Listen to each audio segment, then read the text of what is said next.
नोटबंदी के बाद आपने काला धन के बारे में भी जानकारी नहीं दी, कितना पैसे आए उसकी भी जानकारी नहीं दी। जाली नोट में 10 लाख करोड़ से ऊपर के लगभग कितने जाली नोट मनी का बैंक से गैपिंग है उसकी भी जानकारी नहीं दी। ये जीएसटी बड़े व्यापारियों के चोरी का सबसे बड़ा रास्ता है। एक कपड़े की कीमत है हमारी 200 रुपया और जीएसटी भी हम देंगे 200 रुपया। माननीय श्री पप्पू यादव जी। धन्यवाद महोदय। मैं माननीय वित्त मंत्री महोदया जी से ब्लैक मनी के बारे में जानना चाहता हूँ और नोटबंदी जो भारत की सबसे प्रधानमंत्री का स्वर्णिम निर्णय था, उस नोटबंदी के बाद आपने काला धन के बारे में भी जानकारी नहीं दी, कितना पैसे आए उसकी भी जानकारी नहीं दी। जाली नोट में 10 लाख करोड़ से ऊपर के लगभग कितने जाली नोट मनी का बैंक से गैपिंग है उसकी भी जानकारी नहीं दी।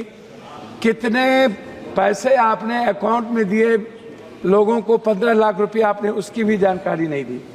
तो हम तो पहले आपसे नोटबंदी जीएसटी के बारे में हम सिर्फ इतना कहेंगे, ये जीएसटी बड़े व्यापारियों के चोरी का सबसे बड़ा रास्ता है और मिडिल क्लास व्यापारियों का हिंदुस्तान में एक कपड़े की कीमत है हमारी 200 रुपया और जीएसटी भी हम देंगे 200 रुपया।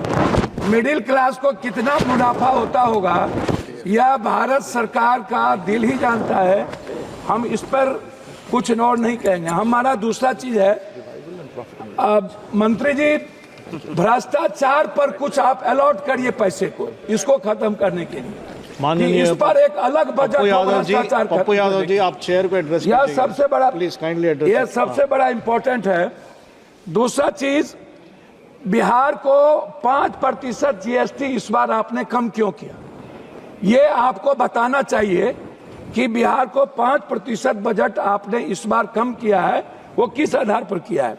दूसरी चीज, झारखंड का लगभग 1,36,000 करोड़ रुपया आपने जीएसटी का आप रोक रखा है, आपको ये भी बताना चाहिए। तीसरी चीज, 400 रुपया कब तक आप पेंशन देंगे, कब तक? ये जो पेंशन जितना दे रहे, क्या कभी आम आदमी का वृद्ध पेंशन या और भी पेंशन, इसको क्या 2,000 रुपया या 1,000 रुपया बढ़ाने की आपकी कोई योजना है या नहीं?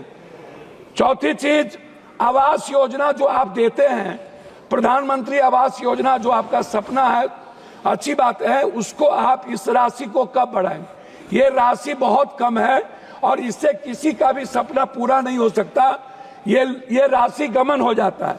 ओडीएफ जो शौचालय की व्यवस्था है, इसमें भी राशि बिल्कुल कम है, इसमें भी बढ़ाने की जरूरत है।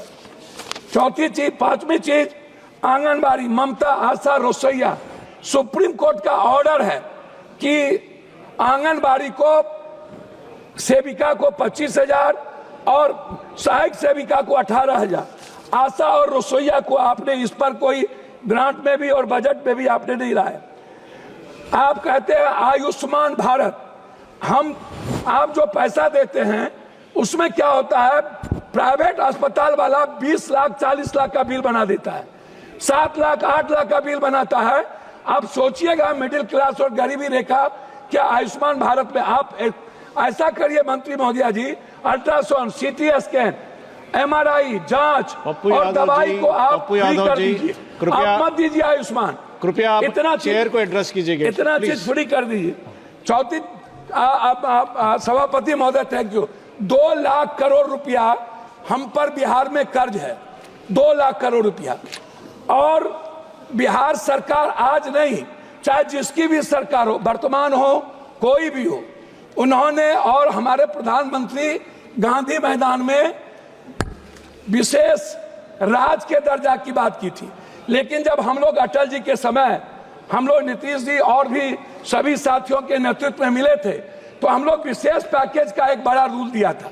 उसमें हम लोगों ने कहा था कि बिहार की जितनी बंद पड़ी फैक्ट्रियां हैं टोटल आप उठा लीजिए, सासाराम से लेकर के और जितने जूट मिल कटिहार से लेकर के जितने चीनी मिल है, सारी फैक्ट्रियां, इसको रिहेबिलिटेशन के लिए आप एक विशेष पैकेज दीजिए।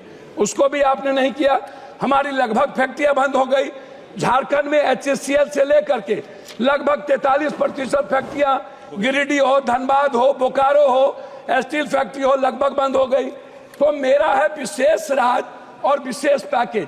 जब आप बात करते हैं कोई भी चीज, तो जरूर इस बात पर ख्याल रखा जाए कि विशेष राज पर आप क्या चाहते हैं।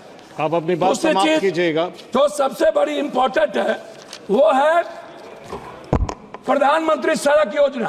प्रधानमंत्री सड़क योजना में सर बिहार दुनिया का सबसे गरीब प्रदेश है। आप इसको समझिए। हमारी जो GDP अभी जो हमारे यहाँ सर में हमारे यहाँ जो जाति जनगणना हुई है महोदय, उस जाति जनगणना में सामाजिक और आर्थिक और शैक्षणिक स्थिति दुनिया में सबसे निचले पदार्थ पर हम हैं। तो इसमें मैं चाहता हूं कि हर कीमत पर महोदय, आप बेरोजगारी भत्ता की बात मैं आपसे करूंगा। सबसे ज्यादा दुनिया में महोदय पलायन और सबसे ज्यादा बेरोजगारी बिहार की है, और निरक्षरता भी, मतलब एजुकेशन ग्रोथ हमारा सबसे नीचे है। और इसके लिए हम चाहते हैं पेंशन, छात्रवृत्ति, युवा बेरोजगारी कम से कम 5,000 से 6,000 रुपया आप देने का। अब मैं अपने क्षेत्र पर 1 मिनट में बात खत्म करूंगा। अपने क्षेत्र पर महोदय, हम अपने क्षेत्र पर बात खत्म करेंगे। मक्का, मखान, मछली और चाय बागान, इस पर हम आपसे आग्रह करेंगे हृदय से कि आप कोसी सीमांचल के रिहेबिलिटेशन के लिए आप कम से कम इस योजना पर कम से कम 5 फैक्ट्री मक्का, मखान और चाय पत्ती पर आप देने का कष्ट करें।